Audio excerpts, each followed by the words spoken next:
तकरार ड्रामे जी एपिसोड छा अॼु राति बि ईंदी या न, यानी मतिलबु अॼु 1 अगस्त जी राति आहे, अॼु राति बि तकरार जी किस्त ईंदी या कंहिं ॿिए ड्रामे जी ईंदी।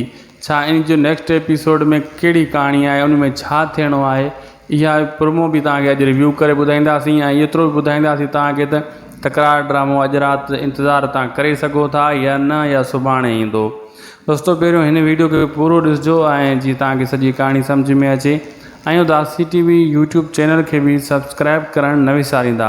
अचो तव्हांखे तकरार ड्रामे जी एपिसोड जो रिव्यू करे ॿुधायूं था। पहिरियां रिव्यू कयूं था, पोइ तव्हांखे ॿुधायूं था त कॾहिं किस्त ईंदी।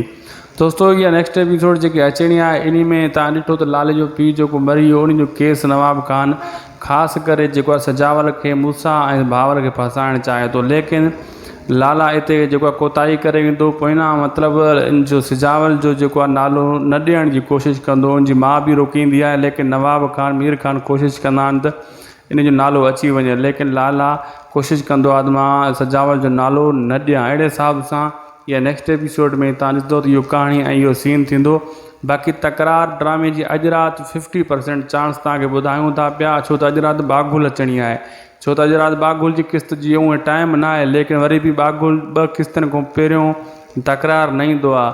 कोशिशि कंदा हू बागुल खे मतां कटे वञनि पोएं हफ़्ते जे लाइ, लेकिन तव्हांखे 50% चांस ॾियूं था तकरार ईंदी, 50% या न ईंदी, न सुभाणे त उहे पकी अचणी आहे। अॼु जो वीडियो तव्हां असां पुॼायोसीं, तव्हां ॾिठो, असांजो तव्हांजो वॾियूं महिरबानियूं। असांजे चैनल खे सब्सक्राइब करणु न विसारींदा। असांखे ॾींदा इजाज़त। ख़ुदा हाफ़िज़।